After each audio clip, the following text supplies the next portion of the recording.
রাজধানীর পল্টনে রিকশাচালক কামাল মিয়া হত্যা মামলায় সাবেক ডেপুটি স্পিকার শামসুল হক টুকু, সাবেক তথ্য প্রযুক্তি প্রতিমন্ত্রী জুনায়েদ আহমেদ পলক ও ছাত্রলীগের ঢাকা বিশ্ববিদ্যালয় শাখার সাধারণ সম্পাদক তানভীর হাসান সৈকতের 10 দিনের রিমান্ড মঞ্জুর করেছে আদালত।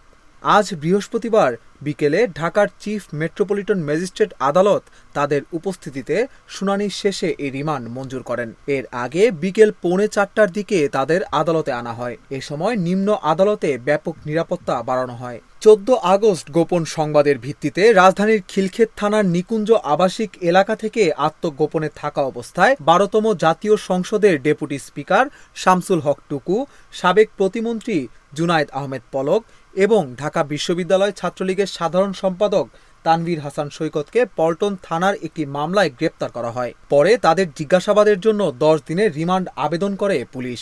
এদিকে গত 13 আগস্ট নিউ মার্কেট এলাকায় দোকান কর্মচারী শাহজাহান আলীকে হত্যা মামলায় সাবেক প্রধানমন্ত্রী শেখ হাসিনার বেসামরিক শিল্প ও বিনিয়োগ উপদেষ্টা সালমান এফ রহমান ও সাবেক আইনমন্ত্রী আনিসুল হককে গ্রেপ্তার করা হয়। 14 আগস্ট তাদের 10 দিনের রিমান্ড মঞ্জুর করেন আদালত।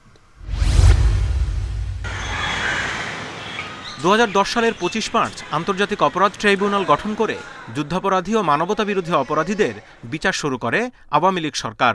এবার সেই ট্রাইব্যুনালেই শেখ হাসিনা সহ তার সরকারের মন্ত্রী ও পুলিশ কর্মকর্তাদের বিরুদ্ধে গণহত্যা ও মানবতাবিরোধী অপরাধের অভিযোগ খতিয়ে দেখতে শুরু হয়েছে তদন্ত। 15 জুলাই থেকে 5 আগস্ট ছাত্র জনতার আন্দোলন দমনে গণহত্যা বা মানবতাবিরোধী অপরাধ খতিয়ে দেখতে প্রাথমিকভাবে গণমাধ্যমের খবর সংগ্রহ করছেন তদন্ত কর্মকর্তা। তদন্ত শেষে ট্রাইব্যুনালের চিফ প্রসিকিউটরের কাছে প্রতিবেদন দাখিল করা হবে। এরপর অভিযোগ গঠনের জন্য তিনি ট্রাইব্যুনালে উপস্থাপন করবেন তা। 3-এর 1 ধারায় পরিষ্কার করে বলা আছে যে 1973 সালে এই আইন প্রণয়নের পূর্বে এবং পরের সকল অপরাধের বিচার এই আইন দ্বারাই করা সম্ভব। অতএব এই জুলাই গণহত্যার বিচার এই ট্রাইব্যুনালেই সম্ভব এবং এই দেশের প্রচলিত আইনেই সম্ভব। আইনজীবীরা বলছেন, সাম্প্রতিক ঘটনা হওয়ায় তদন্তে জটিলতা কম হবে। তবে ন্যায় বিচারের স্বার্থে গণহত্যা বা মানবতাবিরোধী অপরাধ হয়েছে কিনা তার যথাযথ তদন্ত সবচেয়ে গুরুত্বপূর্ণ। 75 সালের ঘটনা না যে সাক্ষী পাওয়া যায় না, সেখানে কাগজপত্র পাওয়া যায় না, ডকুমেন্ট পাওয়া যায় না, তা না। এটা চোখের সামনে সবার সামনেই ঘটেছে। এটা একটা সামারিলি আপনার ট্রায়াল হতে পারে, অল্প সময়ের মধ্যে 1-1.5 মাসের মধ্যে এই বিচারটা সম্পন্ন করা যায়। আপনি একটা টাইম দিবেন পরপর প্রতিদিন, এবং আইনে বলাও আছে সাক্ষী প্রতিদিন মানে কন্টিনিউ হবে। বিচার বিভাগ যদি স্বাধীনভাবে বিচার করে তাহলে প্রসিকিউশনের যত ভূমিকাই থাকুক সেটি খুব এফেক্ট করবে না।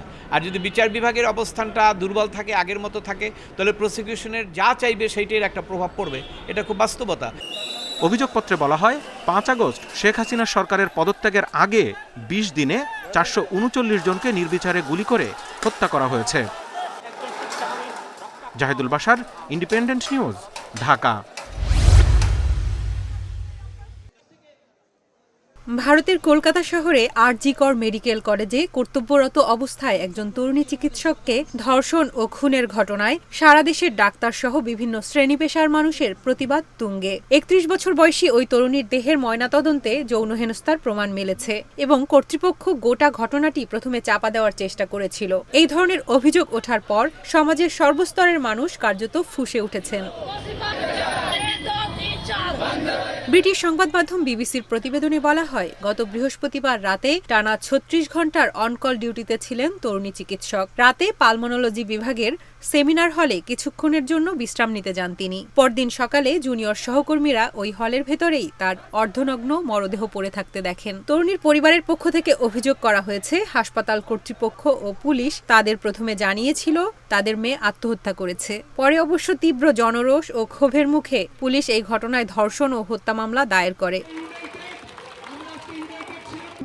আর.জি. কর মেডিকেল কলেজের প্রিন্সিপাল সন্দীপ ঘোষের বিরুদ্ধে অভিযোগ উঠেছে, তিনিও বিষয়টি আত্মহত্যা বলে ধামাচাপা দিতে চেয়েছিলেন এবং বলেছিলেন রাতের বেলা একা একা সেমিনার হলে গিয়ে মেয়েটি দায়িত্বজ্ঞানহীন কাজ করেছে। পরে আন্দোলনরত মেডিকেল শিক্ষার্থী এবং চিকিৎসকদের চাপে অভিযুক্ত ওই প্রিন্সিপাল গত সোমবার নিজের পদ ও সরকারি চাকরি থেকে পদত্যাগ করেছেন। কিন্তু এই ঘটনায় দোষীদের শাস্তির দাবিতে কলকাতা সহ সারা ভারতে প্রতিবাদ অব্যাহত রয়েছে।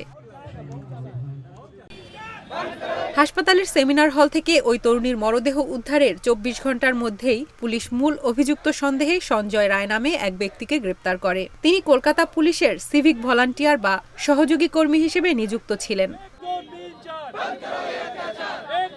স্থানীয় সংবাদ মাধ্যমে বলা হচ্ছে, গ্রেপ্তার ওই ব্যক্তির বিকৃত যৌনাচারে লিপ্ত হওয়া এবং নির্যাতন ও চাঁদাবাজিতে যুক্ত থাকার অতীত ইতিহাস আছে। পুলিশ জানিয়েছে, আরজি কর মেডিকেল কলেজে সেদিন রাতের সিসিটিভি ফুটেজ দেখেই অভিযুক্ত সঞ্জয় রায়কে চিহ্নিত করা হয়। ওই তরুণীর সঙ্গে যখন পাশবিক নির্যাতনের ঘটনা ঘটে বলে ধারণা করা হচ্ছে, তার ঠিক আগে ওই ব্যক্তিকে হাসপাতালে ঢুকতে দেখা যায় এবং তার খানিকক্ষণ পরে বেরিয়ে যেতে দেখা যায়। নিহত ওই তরুণী চিকিৎসকের খুনি ও ধর্ষণকারীদের চরমতম শাস্তির দাবিতে পশ্চিমবঙ্গের বিভিন্ন হাসপাতালে তার সহকর্মী জুনিয়র ডাক্তাররা আন্দোলনে নেমেছেন গত শুক্রবার থেকেই। ইমার্জেন্সি পরিষেবা বাদ দিয়ে হাসপাতালের বাকি সব বিভাগেই ডাক্তাররা রোগী দেখা বন্ধ রেখেছেন। সর্বভারতীয় স্তরে চিকিৎসকদের সংগঠন IMAও এই আন্দোলনে তাদের সংহতি জানিয়েছেন। পশ্চিমবঙ্গের প্রায় সব সরকারি মেডিকেল কলেজ হাসপাতালে চিকিৎসা পরিষেবা এর ফলে কার্যত স্থবির হয়ে পড়েছে। পশ্চিমবঙ্গের ডাক্তাররা এই ঘটনায় ফাস্ট ট্র্যাক বিচার বিভাগীয় তদন্ত চেয়েছেন। নিহতের পরিবারকে উপযুক্ত ক্ষতিপূরণ দেওয়ার দাবি তুলেছেন এবং কলকাতা পুলিশকে তাদের ভূমিকার জন্য ক্ষমা চাইতে হবে বলেও দাবি জানাচ্ছেন।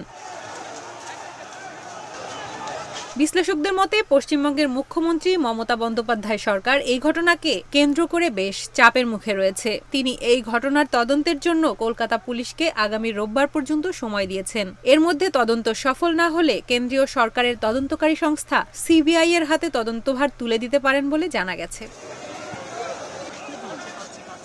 এদিকে এই পরিস্থিতির মধ্যে আরজি কর মেডিকেল কলেজেই হামলা চালানোর অভিযোগ উঠেছে বহিরাগতদের বিরুদ্ধে। ওই সময় বেধড়ক মারধর করা হয় কর্মবিরতিতে অংশ নেওয়া চিকিৎসকদের। ভারতীয় সংবাদ মাধ্যম NDTVর প্রতিবেদনে বলা হয়, বুধবার গভীর রাতে আচমকাই জরুরি বিভাগে ঢুকে পড়ে একদল বহিরাগত।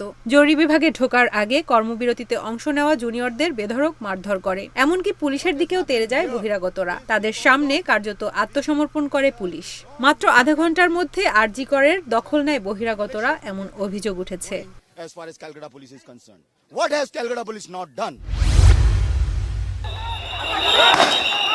কোটা সংস্কার ও পরে সরকার পতনের দাবিতে উত্তাল হয়ে ওঠে গোটা দেশ। 15 জুলাই থেকে 5 আগস্ট পর্যন্ত এই ছাত্র বিপ্লবে সংঘাত ও সহিংসতার তদন্তে আগামী সপ্তাহে ঢাকায় আসছে জাতিসংঘের তথ্য অনুসন্ধান দল। স্বাধীনতার পর এই প্রথম বাংলাদেশে ফ্যাক্ট ফাইন্ডিং মিশন পাঠাচ্ছে সংস্থাটি। পররাষ্ট্র উপদেষ্টার সঙ্গে বৈঠকে সংস্থাটির আবাসিক সমন্বয়কারী এ বিষয়ে বিস্তারিত আলোচনা করেন। জানান, এ তদন্তে সব খরচ বহন করবে জাতিসংঘ। সাবেক প্রধানমন্ত্রী শেখ হাসিনা তাদের বিচার বিভাগীয় তদন্ত কমিটিতে জাতিসংঘের অন্তর্ভুক্তি চেয়েছিলেন, তবে এতে আমরা রাজি হইনি। এখন অন্তর্বর্তী সরকারের পক্ষ থেকে ভিন্ন প্রস্তাব পেয়েছি। জেনেভা থেকে জাতিসংঘের নেতৃত্বে প্রতিনিধি দলটি ঢাকায় স্বাধীন ও নিরপেক্ষভাবে প্রাথমিক অনুসন্ধান করবে। পরে তদন্তে যোগ দেবে আরেকটি দল। পররাষ্ট্র উপদেষ্টা জানান, তদন্তের স্বার্থে জাতিসংঘকে সহায়তা করতে প্রস্তুত অন্তর্বর্তী সরকার।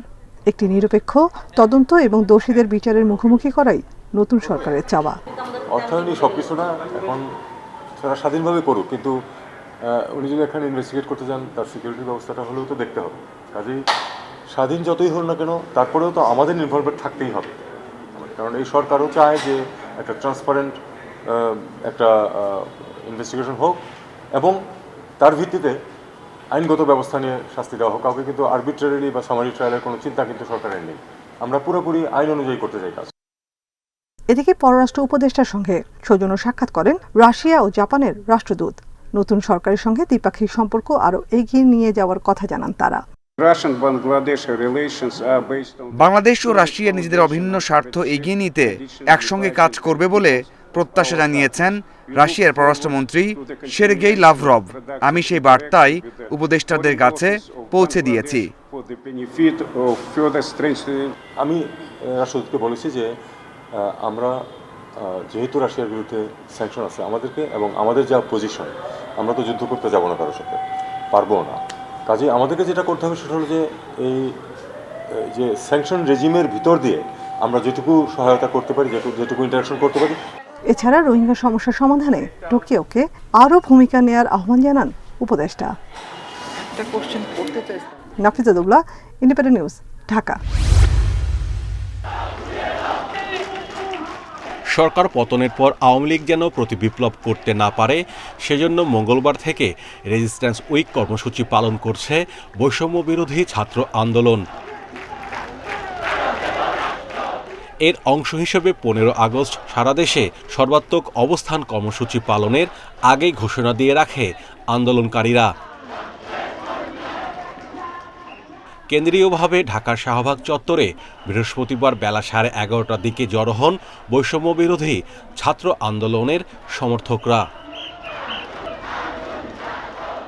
মিনিট 5 শাহবাগ মোড়ে অবস্থান করে মিছিল নিয়ে তারা জাতীয় জাদুঘরের সামনে এসে অবস্থান নেন।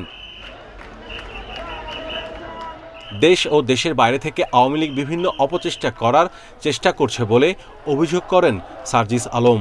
আমরা শুনছি বিভিন্ন মহল থেকে যে আজকের এই 15 আগস্টকে কেন্দ্র করে ওই আওয়ামী লীগ, ছাত্রলীগ, যুবলীগ থেকে শুরু করে স্বৈরাচারের যারা দোসর ছিল তারা আবার একটি পাল্টা গণ অভ্যুত্থান ঘটানোর চেষ্টা করছে।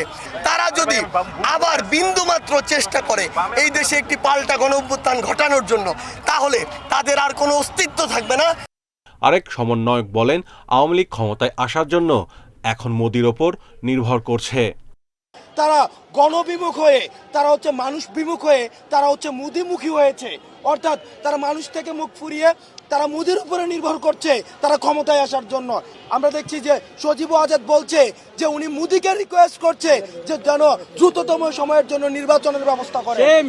শেখ হাসিনার বিচার সহ 4 দফা দাবি নিয়ে মঙ্গলবার থেকে রেজিস্ট্যান্স উইক কর্মসূচি পালন করছে বৈষম্য বিরোধী ছাত্র আন্দোলন।